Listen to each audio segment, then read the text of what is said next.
using the Panthers as inspiration, like the ideas and, the executions that you guys put together. Like, can you walk me through one that you're really proud of, and how you kind of guys came up with the idea, how put it into action, all the planning that went to, because I think that's something that gets lost in this industry, is like, it's not just here's an idea, it's done, let's post it. It's, Yeah, like boom, boom, boom. yes. So it's like, here's the idea, here's the 9,000 things that took place, and now it's time to post it. So just maybe take me through whatever that project might be, and go from there.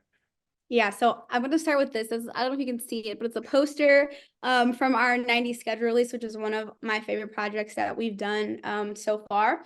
So schedule release 1 is a beast in its own. And I just want to let people know, because I don't think a lot of people understand this. All the teams get the schedule the night before the schedule is supposed to be posted the next day.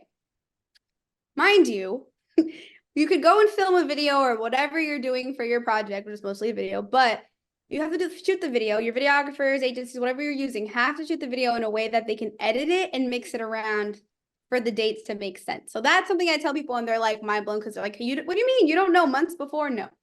So we had a brainstorming session, and there was a lot of ideas kind of being thrown around, and we got stuck into how can we bring nostalgia. Like the 90s were like that time. And what's funny is so myself, Chanel, our photographer, Megan, our social coordinator, we had just went to this 90s party, and we were like, why don't we do like a 90s themed party? And everyone was kind of on board, so we're like, let's do it. So we ended up, Chanel and Meg kind of took the reins on some of the logistical parts of like renting out a house here in Charlotte, and we had to furnish it. So we were at Walmart, we were at all these different stores. There's a whole bunch of thrift stores that were out here buying stuff to like create a room, a whole house, so we can do the video shoot there. We got stuff on Facebook Marketplace. I was like, what are we doing? Where are we going? Buy couches, all this stuff. But that was one of my favorite projects we did. So they got the house. We filmed the shoot within 2 days, I want to say. 2, 3 days maybe. And then as we were going along at the time, we were kind of talking about it, and I was like, I don't think I've seen a team really roll out content other than the day of, and then maybe like a meme earlier in the week saying like our schedule's coming out. So like, how can we really make this a campaign? How can we start on Monday? Because from the past couple of years, it's been a Thursday release. So like, how can we drop content from Monday to Thursday, like day to day? I was like, it's going to be a lot, but like, what can we do? So we started thinking on 90s, and then we started thinking, how can we recreate either 90s magazines or just magazines in general where the guys are in like throwback vintage outfits?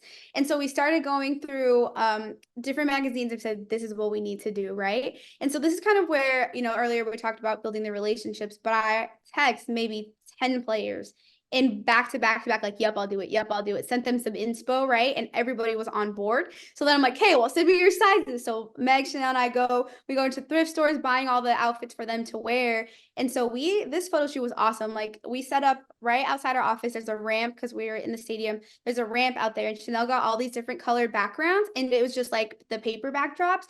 We got the players to come in. They were working out. We like golf carted them up, took the photos there at the stadium, and then edited them there. And Chanel's the one who created the graphics for them to be magazines. So each guy had their own day as we were dropping. I think we almost had to do 2 each. So that content you saw coming out Monday, and there was really no context to it. It was kind of just like a throwback. I think we called it the rewind. And so people were like, this is cool, but I don't, what is it? And so as we kept going, I think people started realizing, okay, this content's coming out. It's 90s themed. So we were rolling that out, and then we were working, our director at the time, Bill and Chanel, were working through music rights, because everyone will be like, why is this video muted, or why can't you hear this? It's because copyright reasons. And so we got This Is How You Do It by Montel Jordan. And that really, I think, also like set the tone for the video as well. But that entire, video shoot and just rollout was probably one of my favorite things we've done, just because at the time you hadn't really seen, and I could be wrong on this, but you hadn't really seen as many players involved with a lot of schedule releases. And just because it's hard to get that many guys to come in and to do that. And so we got almost 8 to 10 guys to be a part of the rollout. And then there was like little nuggets in the video where you see them here and there. But I think that was something I was most proud of because again, you hadn't seen teams drop content that was specifically like aligned with the video that early on.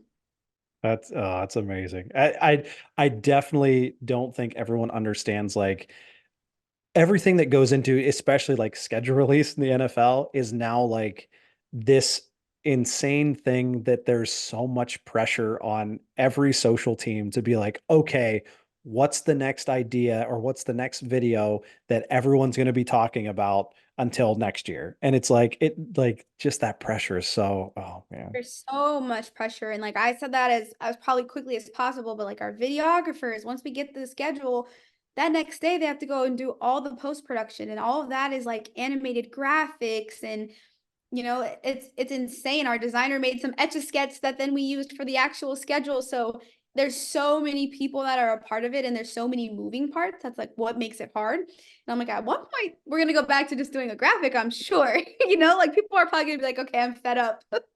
When it's getting to that point too, like just like you said, like you could have the most incredible, amazing idea that's ever happened, but if Yeah. you can't chop it up into pieces and move it around at the last minute, it doesn't work. And it's like it's that little like idiosyncrasy that it's like you just you don't see from the outside or don't understand that it's like no, these teams haven't been working on these videos for like 6 months, like maybe the idea and kind of the process, but it's like it's literally the day before where it's like some poor guy or girl for 10 hours is putting this thing together. They're like, I hate this by the end of it. Yeah. Yeah, I mean, people say all the time that schedule release is like the social team Super Bowl, and it really is. You get there and you're like, okay, what's gonna happen? And then posting it, I know every social person gets so stressed because it's like you see the thing loading, on Studio and Twitter, it's fine, but everything is like, please just go well. Yes, like oh man. No, But no whammies, please. exactly. Being able to do that was actually really cool. And then this past year, the guys had seen all the stuff we did and were like, what are you guys doing this year? And so we were able to get them all actually in the video this year. And that was another thing. I text or messaged maybe like 15 of them and had them all scheduled. And so 2 days in, they came in, they were part of our production. And so they didn't even ask what they had to do. They're just like, I don't know, I'll just show up. It's fine. And so I think that says a lot to the team that we've been able to build and the relationships that we've been able to create with them. Yeah. And it goes back, just like you said, the trust. Like if the players on your team love what you're doing content wise, your content's only going to get better and better because then they're down. Like they want to be a part of it. Like you said, like you text 15 of them the next year and they're like, we're in, like, let's go. We had legends too. I think one more thing I kind of want to bring up about that 90s one is Thomas Davis. He came out and he was a an ice cream man in the video. And so we worked with our community team and our sponsorship team to go out into the community and get a real ice cream truck. And he went out and gave ice cream, gave out t-shirts because we had t-shirts made. So the poster up there was on an actual t-shirt. We called it the Keep Pounding Tour. So it looked like it was a concert. And so we were able to like take that from just a video on social out into the community and giving it to fans and having people interact and be a part of it, not just consuming it. So I think that was awesome to have.